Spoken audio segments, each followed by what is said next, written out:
Coming up on the SBS on the Money podcast, we take a look at the industry risks to AI, the Australian dollar nears 71 US, and the opportunity for investors on the market. All of that and more next.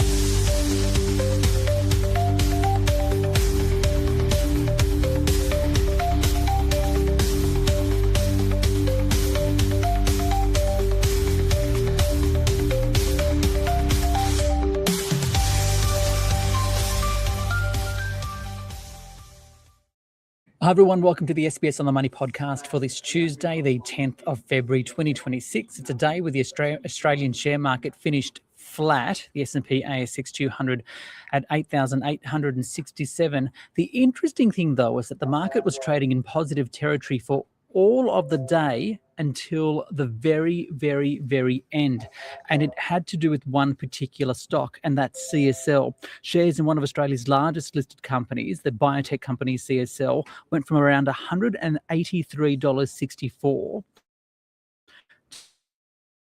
to $171.39. Price fell by 5%, and that's because its CEO, Paul McKenzie, resigned with immediate effect. So CSL shares dragging the market into negative territory by the end of the day. Those sectors doing well though, information technology, consumer discretionary and industrials. And taking a closer look at those shares and stocks that did pretty well. NextDC up by 3.4% today, Megaport 2.6% stronger, Zero recovering too, up by 2.2%. Uranium miners also doing well. And the miners, the iron ore miners climbing, BHP up more than 1%, the same with Rio Tinto.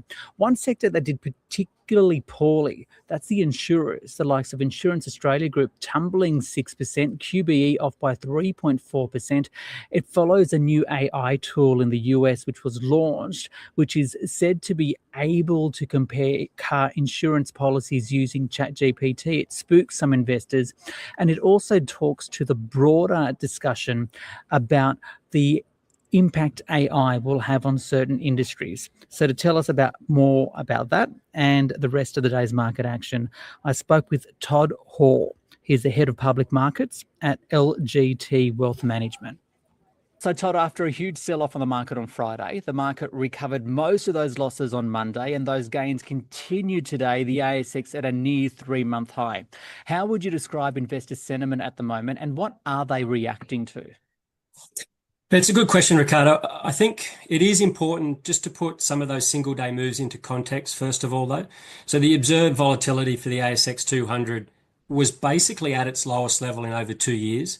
So maybe that's overly calm. Maybe we could construe it as complacent even for the level of uncertainty that we're seeing in some sectors. But I think that creates some of these single day outsized moves.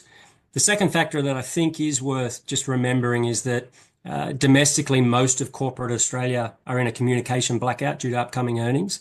So we don't have a lot of stock-specific information to go off. Valuations aren't cheap. That heightens sensitivity to news and events. And then lastly, there's tremendous uncertainty around AI and its impact and how that's going to change business models for not only some of the best companies in Australia, but probably some of the best companies in the world. And as you well know, that uncertainty, investors hate it. That's the worst thing that they can have in their investing environment, and that creates volatility. I want to go into AI in a few moments, but first we've seen the Australian dollar go from strength to strength, approaching 71 US today, the highest in almost 3 years. How much of this is a US weakness story, and how much of it, I guess, are domestic influences? And what does it mean for investors, especially as we head into profit reporting season? Yeah, it's a good question. So the Aussie has rallied about 5 or 6%, probably closer to 6% over the last several weeks versus the US dollar to 71 cents, as you point out. But the trade weighted index, which is the Aussie against 18 or 19 of our biggest trading partners, that is stronger as well, but it's not quite as strong. So it's only up about 4% over the last several weeks.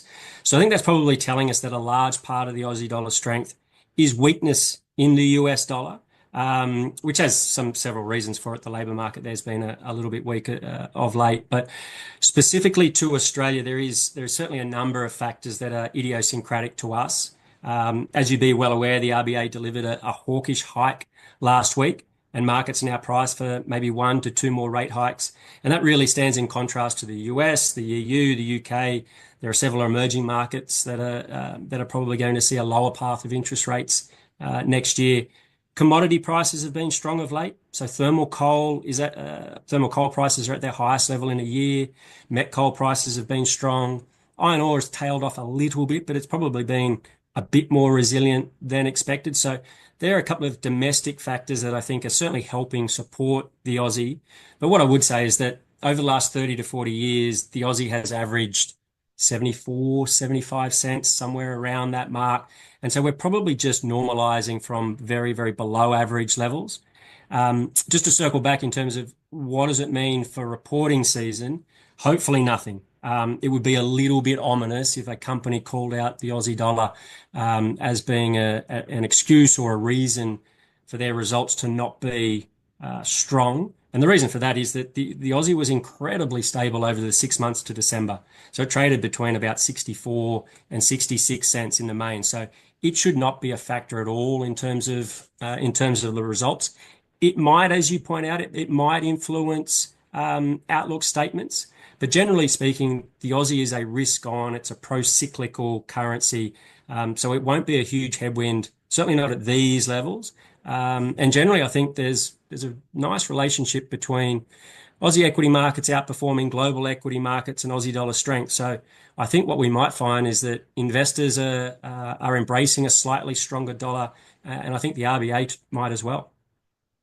Speaking of reporting season, we'll be keen to hear what companies have to say about their AI integration and whether the investment in the technology is already paying dividends.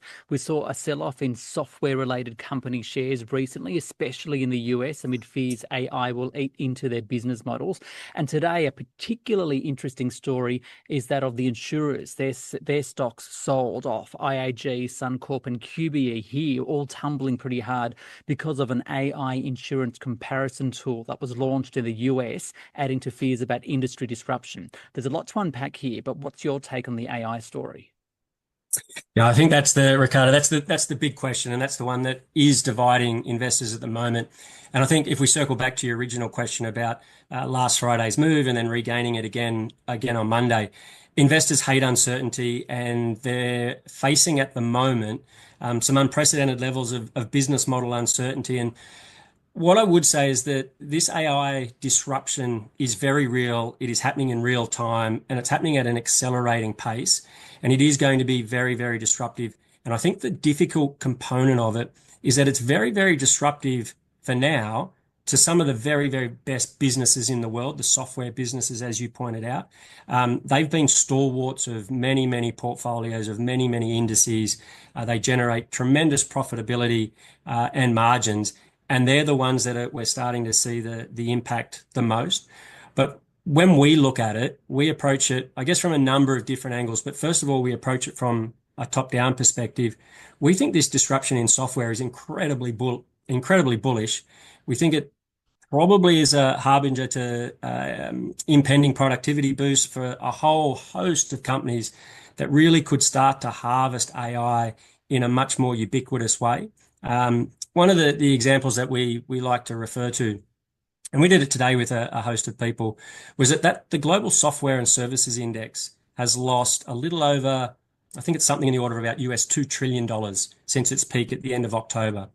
The world index, so the MSCI World Global Equities, they've added a net $3 trillion in market cap over that period. So although one of the most important sectors, one of the highest quality sectors, has seen outright wealth destruction, it's actually been a reallocation of value away from the software sector, we think, to other parts of the market. So it's not destroying overall value at all, simply reallocating them away from siloed, very high margin businesses to a host of other businesses and sectors. And for us, we think that means that productivity is just no longer locked behind these high margin specialized software silos. And instead, we're going to actually find that these AI agents are going to be used much more widely with much greater effect. And what that will ultimately mean, I think, is that investors are going to get a broadening opportunity set of investments. So we kind of, I guess to summarize, we liken AI to a bit of a bushfire. Sometimes you just need to scorch the earth to let the new growth take hold. And I think that's what we're seeing. That's a great analogy. And just to wrap up, what are you telling your clients right now, and where do you see the opportunities for investors? Yeah, so it's very, very similar to what we've been saying probably for the last 6 months. And that is, yes, the US is an exceptional place to find investments, and there will be opportunities to allocate there. But if we had a marginal dollar, we're certainly looking to non-US markets. And one simple sanity check that we remind investors is that till recently, the US was something in the order of about 70% of global equity value. And so if you took the trend over the past 15 years, if that continued, it would mean that the US would be 100% of the global equity value in about 15 or 16 years. So we could forget about software eating the world. It would be the US eating the world, and we wouldn't have anything to talk about other than the US. And so that feels very, very unlikely. And so for us, it continues to be, let's allocate towards Europe, let's allocate towards Japan and EM equities. And they outperformed the US last year. And over the last 3 months, they've continued to outperform. So we actually think that opportunities are not only broadening geographically, we think they're broadening from a market cap perspective, i.e. smaller and mid-cap equities. And we think factors, so style, so quality, growth, value, dividends, they're all going to be a little bit divergent, and that should create plenty of opportunities for investors. That's Todd Hoare there from LGT Wealth Management, and he wraps up the podcast for this Tuesday. Tomorrow, we expect to have the CEO of the Commonwealth Bank, Matt Comyn, talking through his results.